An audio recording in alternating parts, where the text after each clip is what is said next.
बृहस्पतिवार व्रत कथा। प्राचीन समय की बात है। एक नगर में एक बड़ा व्यापारी रहता था। वह जहाज़ों में माल लदवाकर दूसरे देशों में भेजा करता था। वह जिस प्रकार अधिक धन कमाता था, उसी प्रकार जी खोलकर दान भी करता था। परंतु उसकी पत्नी अत्यंत कंजूस थी। वह किसी को एक दमड़ी भी नहीं देने देती थी। एक बार सेठ जब दूसरे देश व्यापार करने गया तो पीछे से बृहस्पति देव ने साधु वेश में उसकी पत्नी से भिक्षा मांगी। व्यापारी की पत्नी बृहस्पति देव से बोली कि हे साधु महाराज, मैं इस दान और पुण्य से तंग आ गई हूँ। आप कोई ऐसा उपाय बताएं जिससे मेरा सारा धन नष्ट हो जाए और मैं आराम से रह सकूं। मैं यह धन लूटता हुआ नहीं देख सकती। बृहस्पति देव ने कहा, हे देवी, तुम बड़ी विचित्र हो। संतान और धन से कोई दुखी होता है? अगर अधिक धन है तो इसे शुभ कार्यों में लगाओ। कुंवारी कन्याओं का विवाह कराओ, विद्यालय और बाग बगीचों का निर्माण कराओ। ऐसे पुण्य करने से तुम्हारा लोक परलोक सार्थक हो सकता है। परंतु साधु की इन बातों से व्यापारी की पत्नी को कोई खुशी नहीं हुई। उसने कहा, मुझे ऐसे धन की आवश्यकता नहीं है जिसे मैं दान दूं। तब बृहस्पति देव बोले, यदि तुम्हारी ऐसी ही इच्छा है तो तुम एक उपाय करना। 7 बृहस्पतिवार घर को गोबर से लीपना, अपने केसों को पीली मिट्टी से धोना, केसों को धोते समय स्नान करना, व्यापारी से हजामत बनाने को कहना, भोजन में मांस मदिरा खाना, कपड़े अपने घर धोना। ऐसा करने से तुम्हारा सारा धन नष्ट हो जाएगा।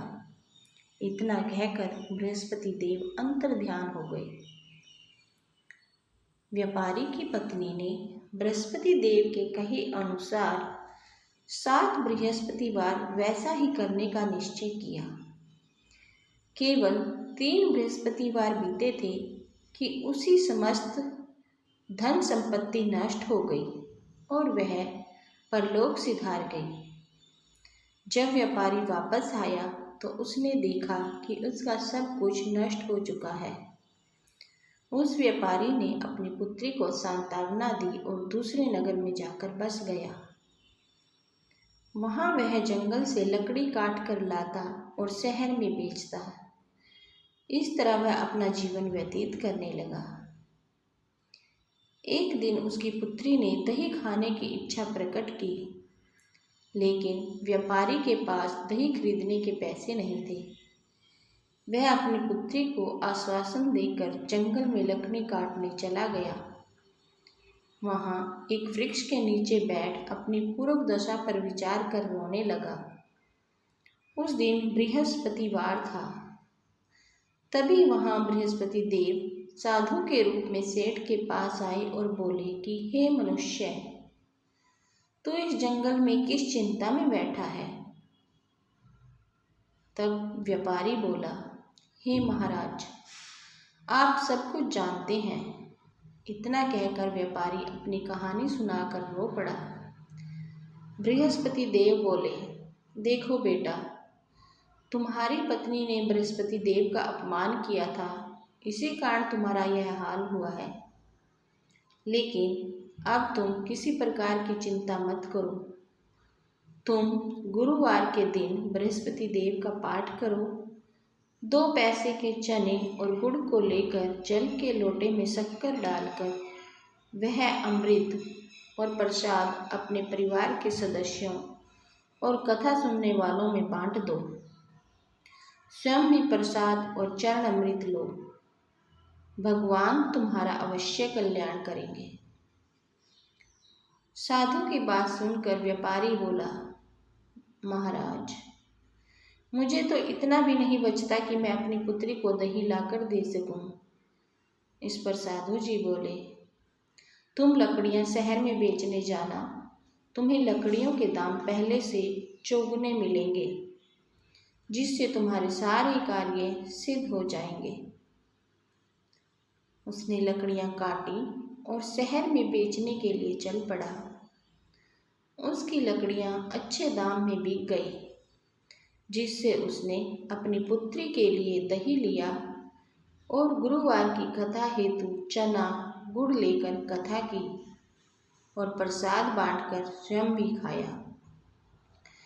उसी दिन से उसकी सभी कठिनाइयां दूर होने लगी, परंतु अगले बृहस्पतिवार को वह कथा करना भूल गया। अगले दिन वहां के राजा ने एक बड़े यज्ञ का आयोजन कर पूरे नगर के लोगों के लिए भोज का आयोजन किया। राजा की आज्ञा अनुसार पूरा नगर राजा के महल में भोज करने गया, लेकिन व्यापारी व उसकी पुत्री तनिक विलंब से पहुंचे। अतः उन दोनों को राजा ने महल में ले जाकर भोजन कराया। जब वे दोनों लौट कर आए तब रानी ने देखा कि उसका खूंटी पर टंगा हार गायब है। रानी को व्यापारी और उसकी पुत्री पर संदेह हुआ कि उसका हार उन दोनों ने ही चुराया है। राजा की आज्ञा से उन दोनों को कारावास की कोठरी में कैद कर दिया गया। कैद में पड़कर दोनों अत्यंत दुखी हुए। वहां उन्होंने बृहस्पति देवता का स्मरण किया। बृहस्पति देव ने प्रकट होकर व्यापारी को उसकी भूल का आभास कराया और उन्हें सलाह दी कि गुरुवार के दिन कैद खाने के दरवाजे पर तुम्हें 2 पैसे मिलेंगे। उनसे तुम चने और मुनक्का मंगवाकर विधि पूर्वक बृहस्पति देवता का पूजन करना, तुम्हारे सब दुख दूर हो जाएंगे। बृहस्पतिवार को कैद खाने के द्वार पर उन्हें 2 पैसे मिले। बाहर सड़क पर एक स्त्री जा रही थी। व्यापारी ने उसे बुलाकर गुड़ और चने लाने को कहा। इस पर वह स्त्री बोली, मैं अपनी बहू के लिए गहने लेने जा रही हूँ, मेरे पास समय नहीं है। इतना कहकर वह चली गई। थोड़ी देर बाद वहाँ से एक और स्त्री निकली।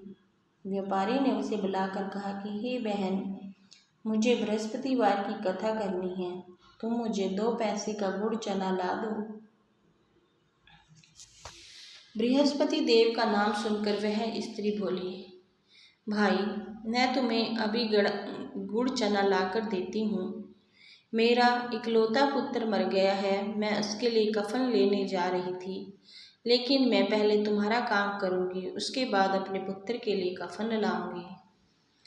वह स्त्री बाजार से व्यापारी के लिए गुड़ चना ले आई और स्वयं भी बृहस्पति देव की कथा सुनी। कथा के समाप्त होने पर वह स्त्री कफन लेकर अपने घर गई। घर पर लोग उसके पुत्र की लाश को राम नाम सत्य है कहते हुए शमशान ले जाने की तैयारी कर रहे थे।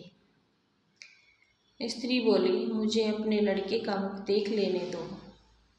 अपने पुत्र का मुख देखकर उस स्त्री ने उसके मुंह में प्रसाद और चरण अमृत डाला।